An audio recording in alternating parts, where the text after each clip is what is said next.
semua orang yang berbuat zalim itu tempatnya di dalam neraka jahanam. Jadi apa yang terjadi? Akan tetapi kejadi kelanjutannya terdapat 2 tersangka anggota yang terlibat dalam peristiwa kilometer 50 Sambung Rusdi. Namun Rusdi enggan membeberkan inisial kedua polisi.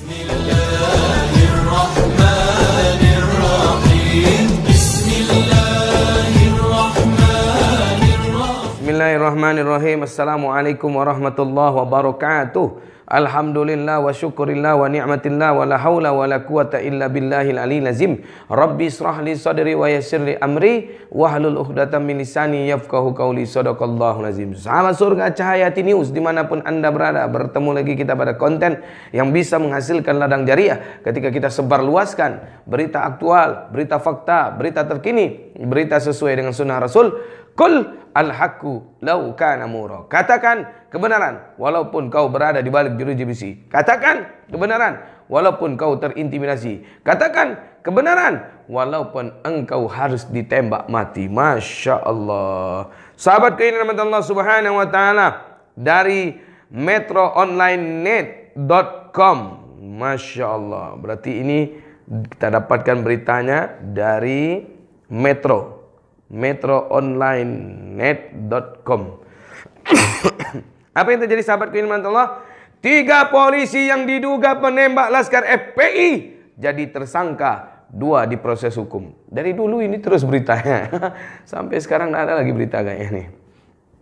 6 April 2021. Sahabat keinginan Allah, Barreskrim Polri menaikkan status 3 anggota Polda Metro Jaya sebagai tersangka dalam kasus dugaan unlawful killing di peristiwa kilometer 50 yang menewaskan 4 Laskar SPI. Namun 1 orang meninggal dunia sehingga tersisa 2 orang sebagai tersangka. Terkait peristiwa kilometer 50, di sana ditetapkan 3 anggota Polri sebagai terlapor pada hari Kamis kemarin.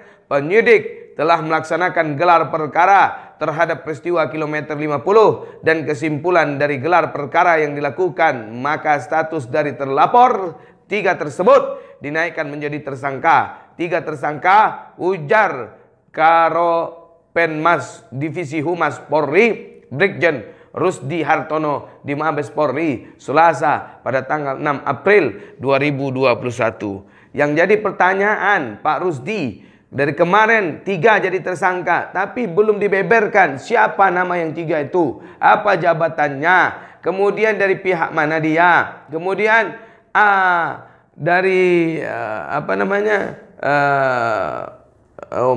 humas apakah dia, misal humas bagian ini bagian itu, dijelaskan agar seluruh masyarakat Indonesia tahu. Mohon maaf, jati diri seorang teroris peledak bom yang ada di Makassar, di gereja, di depan gereja katedral, dengan waktu yang sesingkat-singkatnya 1 kali 24 jam ditemukan identitasnya begitu dahsyat, KTP-nya, identitas dirinya, kemudian di mana rumahnya dan siapa orang tuanya dan di mana diletakkannya bom tersebut. Subhanallah, bahkan sampai ada kaos FPI, ada foto Habib Rizik, bisa dibeberkan semua ke media. Tapi kenapa yang 3 ini sudah hampir setahun lebih? Ya udah setahun lah ya, 2020 Desember sampai sekarang.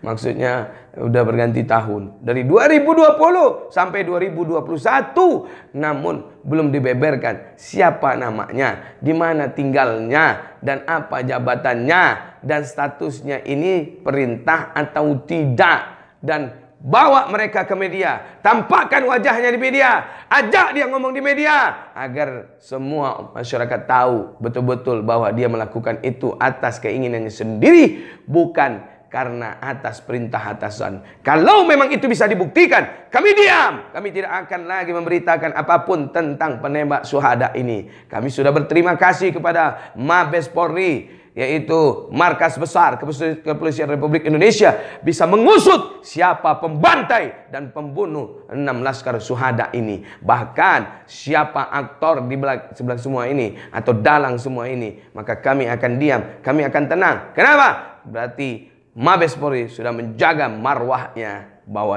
dia adalah pelindung masyarakat, tidak timbang pilih dan tidak tajam ke bawah, tumpul ke atas. Maka meski demikian, Rusdi mengatakan ada satu tersangka bernama Elwira Priadi Zendrato yang penyidikannya tidak dilanjutkan lantaran telah meninggal dunia. Dengan demikian tersisa 2 tersangka dalam kasus tersebut. Akan tetapi ada satu terlapor inisial EPZ. Dari kemarin inisial EPZ meninggal dunia berdasarkan 109 KUHP.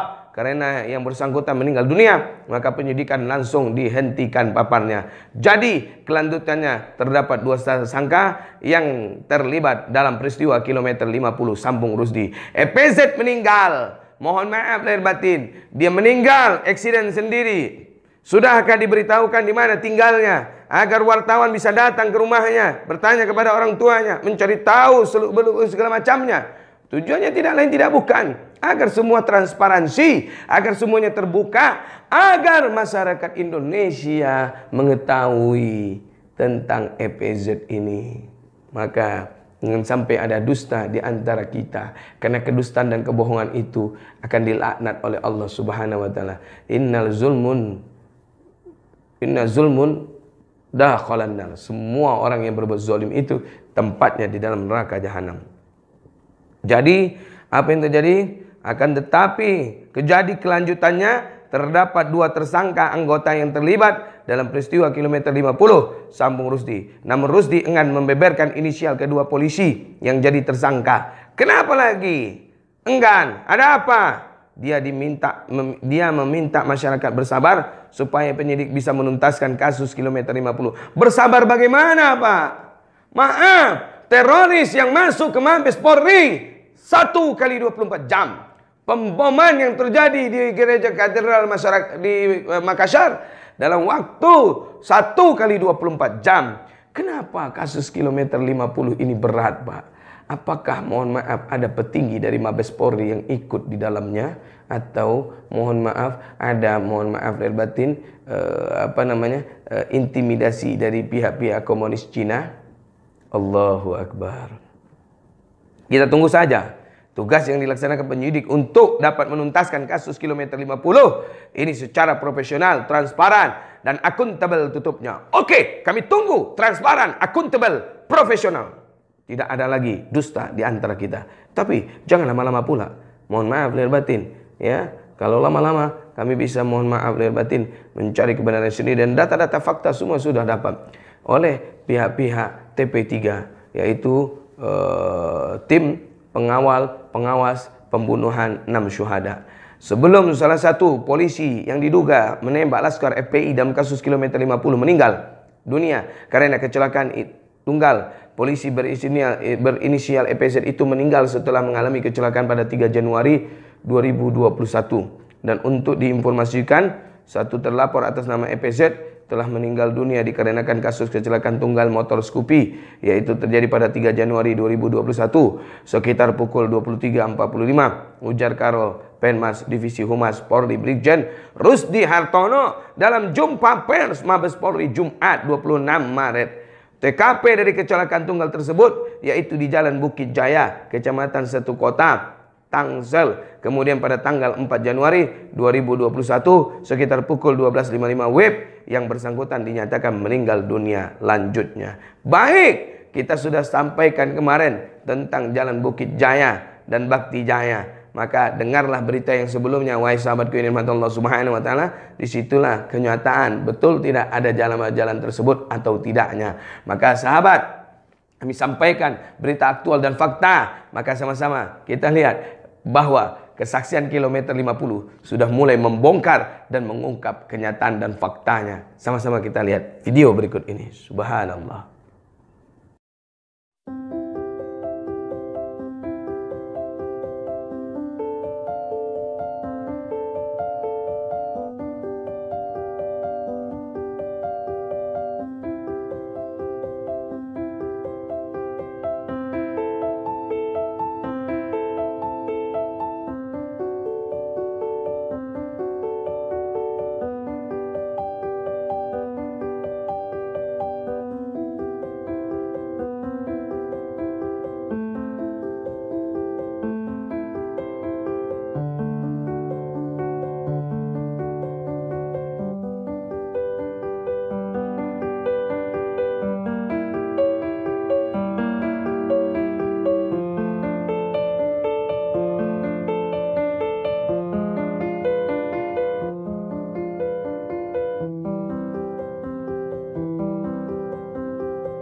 Allahu Akbar. Betapa dahsyat dan luar biasanya sahabatku nikmat Allah. Mereka beberkan di mana 6 laskar itu ditembak, di mana 6 laskar itu diseret, di mana polisi mengapit mobil mereka. Semua sudah diungkapkan di video tadi.